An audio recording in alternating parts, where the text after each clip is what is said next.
नमस्कार। कार्यक्रम संदर्भ में अपने के स्वागत बा। हम अफरोज जनता टेलीविजन के कार्यक्रम संदर्भ में आज हमने जनगणना के बारे में साथ ही मातृभाषा के शिक्षा के बारे में बातचीत करें सन। एक खातिर हमने के साथ में रौतहट से जुड़ल बानी पूर्व शिक्षा सचिव बानी, वहाँ के शिक्षा मंत्रालय के पूर्व सचिव बानी डॉक्टर राम स्वरूप सिन्हा। वहाँ से हमने के इस विषय में बातचीत करें सन। आई वहाँ के स्वागत कर जाम। सर नमस्कार, स्वागत बा अपने के। धन्यवाद। अभी जो नेपाल में जनगणना चल रहा बा, ई विषय में अपने ई जनगणना के कैसे देख रहा बानी? एगो अंतर्राष्ट्रीय स्तर के जरूरी विषय बा जे हर देश में एक आवश्यकता होखेला। जे विकासशील देश बा, अल्प विकसित देश बा, ओकरा में एक महत्व और भी बढ़ जाला कि ओकर नागरिक के, वो देश के नागरिक के अवस्था का बा, आर्थिक अवस्था का बा, सामाजिक अवस्था का बा, सांस्कृतिक अवस्था का बा, भाषिक अवस्था का बा, जनसंख्यायिक अवस्था का बा, कौन उम्र के लोग कितना जनसंख्या में बा, शिक्षा के अवस्था का बा।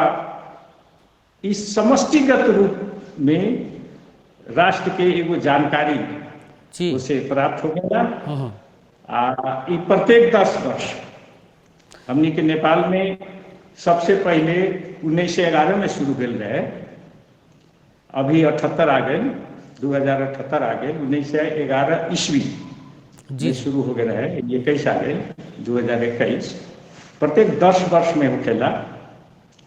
वही आधार पर राष्ट्र विकास के योजना, कार्यक्रम, भावी दिशा, रणनीति सब निर्धारण होखेला। जैसे कि सर के बारे में तो कोई सवाल अभी हमनी के आजू के हमनी के विषय में मातृभाषा के शिक्षा के बारे में भी बातचीत करें सन। और ये जनगणना में जो भाषा के लेके अभी जो विवाद चल बा तनका कि पुरखा के भाषा कौन हुए, मातृभाषा कौन हुए, दोसर का भाषा कौन हुए, इस विषय में कहूँ से आवाज़ भी उठ रहा बा कि गणक लोग एगो पहले से ही मेंटालिटी बना के, एगो पहले से मनस्थिति बना के भी काम कर रहा बा लोग। वास्तविक तथ्यांक ना आ सके कि कह के कुछ भाषा से सरोकार रखे वाला व्यक्ति के चिंता के विषय बाटे। ई विषय में अपने के क्वेश्चन देख ले बानी, क्वेश्चन देख रहा बानी? वास्तव में सब आदमी के, हर एक आदमी के जी एक विषय में संवेदनशील होनाई, सचेत होनाई बहुत जरूरी है। कैसे तो आदमी के भाषा, धर्म, संस्कृति बहुत महत्वपूर्ण चीज होखेला। खास करके भाषा मानव के विकास के क्रम में भाषा सबसे जरूरी विषय है। ये लेल कि उ संचार करे के, ओकर विचार के, ओकर भावना के, ओकर सोच के संचार करे के माध्यम है भाषा। न तो कुछ अपन विचार के अभिव्यक्ति न कर सकी, न दोसर के विचार के ग्रहण कर सकी। वही भाषा के आवश्यकता मानव विकास के लिए शुरू से लेके अभी तक या रहा। अब इनमें जितना भाषा, रोगे के एक बात हम कहे के चाहता है। शुरू के जनगणना में नेपाल में 10 गो भाषा आयल रहे बाहर, उतने आ गए। लेकिन अभी 2068 के जनगणना में 123 गो भाषा आ गया। अब 78 में और खप के आई। कहीं लोकोन्मुख अवस्था में बा, कोनो भाषा जे बा से मृत बा, डेड अवस्था में बा, ओकरो खोजी नीति हुई। जे लोप हो रहा बा ओकरो खोजी नीति हुई। नया कहीं भाषा या भाषिका आयल बा, वो बाहर ना आ सकल बा, पहिलका जनगणना में समावेश न हो सकल बा, ओकरो खोजी नीति हुई। तो लोग के एकरा विषय पर चासो राखल, अभिरुचि राखल, जागरूक होनाई बहुत बढ़िया विषय बा। अब रहल मातृभाषा, बहुत बहुत सिंपल, बहुत साधारण परिभाषा बा।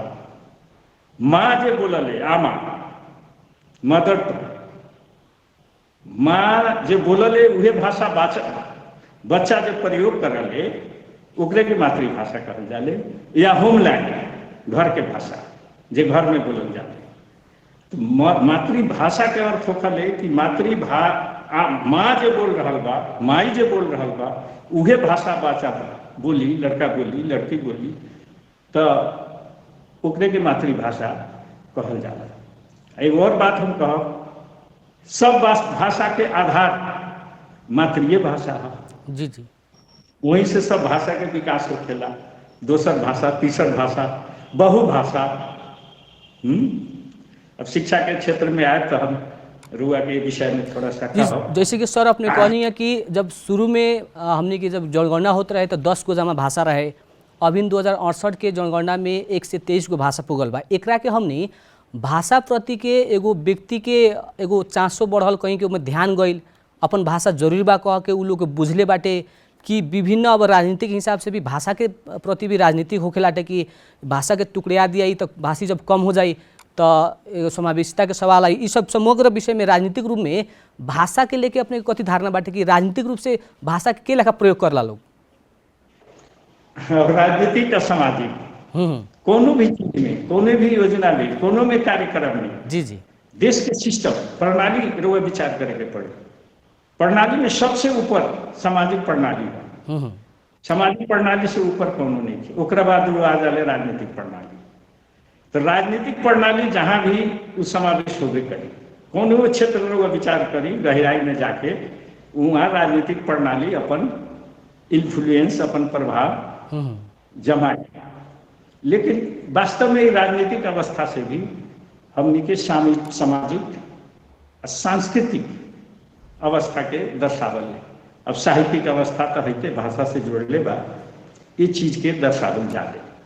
तो राजनीतिक परिवेश जे बा वो जहाँ भी अपने के हावी होबे करे, लेकिन न्यायिक रूप से भेद जरूरी बा। जैसे कि हमने के एगो भोजपुरी भाषी बानी सन, भोजपुरी भाषा में कार्यक्रम भी चलावतनी सन। भोजपुरी के अभिन देखल जाम तो क्षेत्र सन चाहे भोजपुरी भाषी व्यक्ति लोग जन बाटे लोग उनमें से भोजपुरी में भी उ लोग निकाल के हम फलाना भाषी हैं चाहे हम चिलाना भाषी हैं कह के उ लोग एक किस्म के अपन एगो विचार राखेला लोग। तो भोजपुरी भाषा के अभिन के अवस्था के लेखा देखतानी, अभी नेपाल के तेसर का सबसे ज़्यादा बोले वाला भाषा हुए, तो अब की जनगणना में एक अवस्था कैसन हुई, अपने के अनुमान कथी बाटे, कैसन मूल्यांकन कैले बानी? भोजपुरी के भाषा भाषी के बहुत बड़ा क्षेत्र बा, जनसंख्या भी बहुत बड़ा बा। अपने के हम छोट में जानकारी देने के चाहता हैं। जी जी। ये मुजफ्फरपुर के दक्षिणी भाग से लेके मुजफ्फरपुर के 10 किलोमीटर जितना पश्चिमी भाग से लेके अपने के गोरखपुर एरिया तक, उत्तराखंड के किनार से लेकर अपने के सीधे बुटवल खंड से सरलाही तक, बागमती नदी के पार तक, ई खंड भोजपुरी भाषा भाषी के खंड के रूप में लेल जाए। दूसर बात एगो 4 करोड़ से ज़्यादा आदमी भोजपुरी भाषा भाषी बा विश्व में, जिनमें मुख्य रूप से भारत, नेपाल, मॉरिशस, सूरीनाम, दक्षिणी अमेरिका लगाए और देश में भी भोजपुरी के भाषा भाषी बा। अपने के एगो बात और हम अनुरोध करे के चाहब, मॉरिशस के तो शासक लोग भोजपुरी आवा, सब उत्तर प्रदेश से गेल बा लोग, लेकिन वहाँ क्षीर सागर राम गुलाम के नाम सुनले हो, भोजपुरी भाषी बा। एक बेर विश्व सम्मेलन भी भोजपुरी के मॉरिशस में भेल रहे। जैसे हमने के नेपाल में भोजपुरी भाषी के क्षेत्र के लेखा बाटे, उ विषय में तंगा अपने के जानकारी करा देते। अब आवत है नेपाल में इशारा हुआ कहीं नहीं, बुटवल से लेके सरलाही तक के एरिया भोजपुरी भाषा भाषी के क्षेत्र बा। लेकिन ये में कंफ्यूजन करे के कोई जरूरत नहीं है कि मुख्य भाषा के कुछ किलोमीटर, कुछ दूरी में जाके भौगोलिक हिसाब से ओकरा फोनेटिक्स में, ओकरा उच्चारण में, ओकरा भावार्थ में, ओकरा शब्दार्थ में, चीज वस्तु के नाम में फर्क हो जाता। एग्जाम्पल, उदाहरण के लिए अपने के उत्तर प्रदेश के भोजपुरी, नेपाल के वीरगंज के भोजपुरी या मॉरिशस के भोजपुरी एके हो जाए से बात ना हो, ओकर टोन में फर्क हो जाए, ओके डायलेक्ट्स कहल जा रहा है, भाषिका। नेपाल के संदर्भ में रहुआ है तो मोटा मोटी 16 लाख आदमी भोजपुरी भाषा बोलल है, 68 के तथ्यांक अनुसार, 2068 के तथ्यांक अनुसार, जिसमें करीब 6% सहभागिता बा नेपाल के तेसरो भाषा के रूप में, तीसरा भाषा के रूप में भोजपुरी प्रयोग कल जा।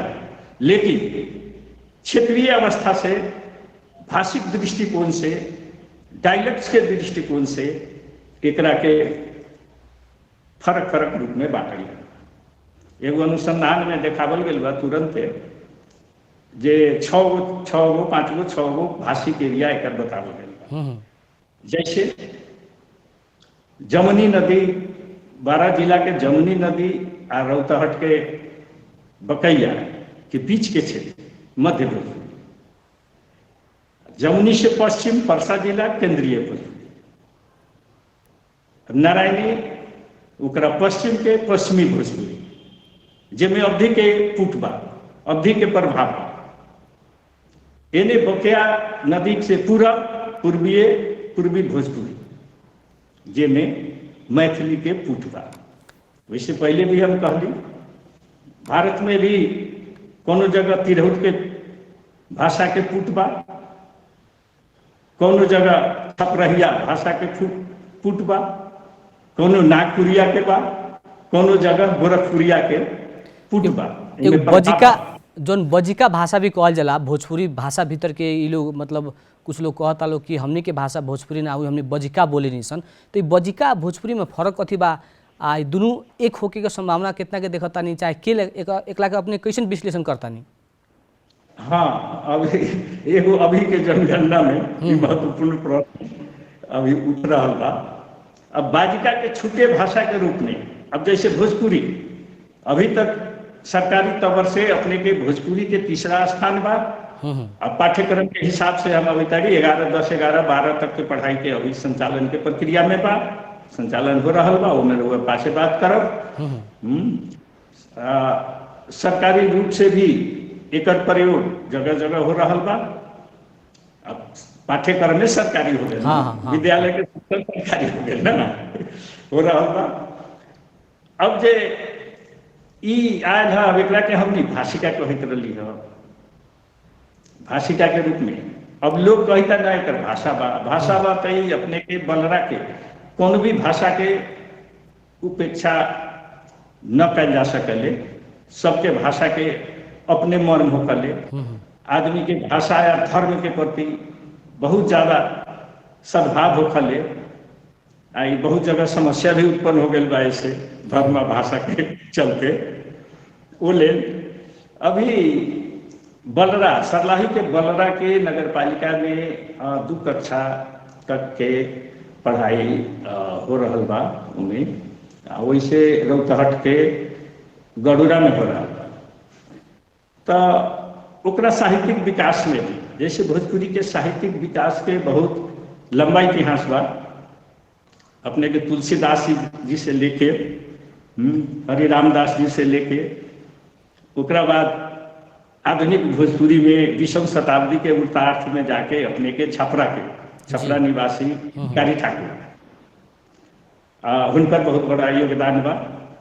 नेपाल के तो अपन इतिहास है बा, दीपनारायण मिश्र से लेके ठाकुर जी लेके गोपाल अस्क जी बाड़न, थारू जी बाड़न, बहुत लंबा चार्ट बा अपने के पास वो चीज के, सब व्याख्या अभी न करूँ। इन लोग के बहुत बड़ा योगदान बा। रामदेव जी बाड़न, अस्क जी, गोपाल ठाकुर जी बाड़न, बंशीधर मिश्र बाड़न, आनंद जी बाड़न, दीपक जी बाड़न, 20-25 आदमी के हम डॉक्यूमेंट में नाम रखले बड़ी अपना लेख में। तो एक एगो इतिहास आ रहा बा। ठीक बा, भाषा के विवाद न करके भाषा के विकास के जरूरी बा। अपने के एगो हम अनुरोध करब, ई कोनो भाषा के विकास के क्रम में ओकर जे आवश्यकता बा, व्याकरण बाकी न बा, डिक्शनरी शब्दकोश ओकर बाकी न बा, ओकर पेडागोजी शिक्षण विधि संबंधी बाकी न बा, मानव स्रोत कितना बा, शिक्षा क्षेत्र में अब कहाँ तक प्रवेश कैले बा, ओमे कहाँ तक जब पढ़ाई हुई था न हुई था, अध्ययन अनुसंधान के विषय में कहाँ तक पहुँचल बा, इस सब पे ध्यान देके। दोसर बात का बा, जे भोजपुरी के हमनी के डिक्शनरी जे बनल बा अभी, जगह प्रतिष्ठान निकल ले बा, भोजपुरी से भोजपुरी, भोजपुरी से नेपाली, नेपाली से अंग्रेजी शब्दकोश जी ओकर समीक्षा कैले बाड़ी। तो वो में इहो हम लिखले बाड़ी कि रौतहट के भोजपुरी, पूर्वी क्षेत्र के भोजपुरी और रूपंदेही के भोजपुरी के शब्द में फर्क है। जब भोजपुरी साहित्य के रोग डिक्शनरी बनल होता है, शब्दकोश बनल होता नहीं, तो सरलाही के उस शब्द के भी संबोधन होय के भेल और रूपंदेही के शब्द के भी संबोधन होय के भेल। जी जी हाँ उस सिलसिला में एक समायोजन के उपाय बा कि मूलधार भोजपुरी मान के एकरा के भी समेट के साहित्यिक विकास, भाषिक विकास कल जा सकले।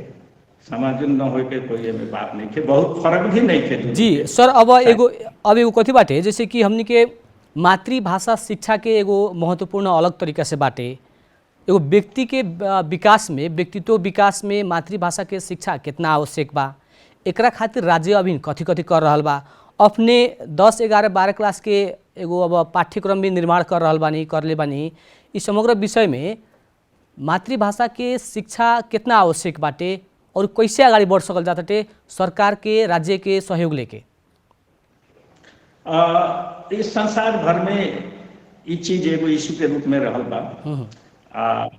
ये ह्यूमन राइट्स के विषय में भी आवता कि भाषिक रूप से केकरो जैसे विभेद न कल जाओ।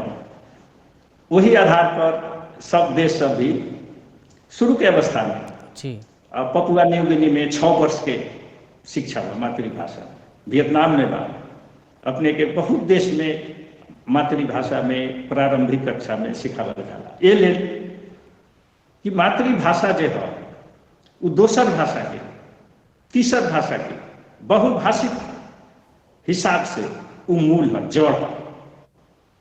ओकरा के जड़ कहल जाओ, शिला कहल जाओ, वहीं से शुरुआत होते। लेकिन दोनों बात रुआ मातृभाषा मजबूत होए के लिए दोसर भाषा भी उतने जरूरी बा, द्विभाषिक भी जरूरी बा, बहुभाषिक भी जरूरी बा। जे अपने के मोनोलिंगल कहल जाले, एक भाषी, बायलिंगल द्विभाषी, मल्टीलिंगल एम बहुभाषिक, अभी तीनों किस्म के शिक्षा की आवश्यकता बा। अपने के बहुत बढ़िया उदाहरण हम दे, परसे जिला के उदाहरण, 12 जिला के उदाहरण। 12 जिला, परसा जिला, रौतहट जिला जो सीमाना से जोड़ल बा भारत के, सीमाना से जोड़ल एरिया सब में अपने के मोनोलिंगल एक एगो भाषा बा। हाँ मिक्स नहीं थे वो में बहुभाषिक शिक्षा के जरूरी नहीं थे। लेकिन जब अपने उत्तर साइड में जाए तो वो लग दूगो भाषा के जरूरत पड़ गई, और उत्तर जाए राजमार्ग में बहुभाषिक शिक्षा के अपने के जरूरत। माने जितना दक्षिण ओर जाता इंसान एक एगो भाषा बा, जितना उत्तर ओर आवता इंसान तो भोजपुरी बोलना बा, ओकरा साथ साथ नेपाली भी बाटे, और ही जौन वहाँ के जाति समुदाय लोग बैठल बा लोग, उ लोग की भी भाषा बाटे। बिल्कुल बिल्कुल। लेकिन कैसे हो जाए? भाषा का समायोजन सांस्कृतिक मिश्रण से भी होते हैं। जितना किस्म के संस्कृति के मिश्रण हुई, भाषा के हिसाब भी वही किस्म से चले। तो राजमार्ग में जा तो उनमें तमांग भी बा, राय भी बा, थारू भी बा, नेपाली भाषा भाषी भी बा, मैथिली भोजपुरी भाषा भाषी, अवधी भाषा भाषी भी बा। जी जी।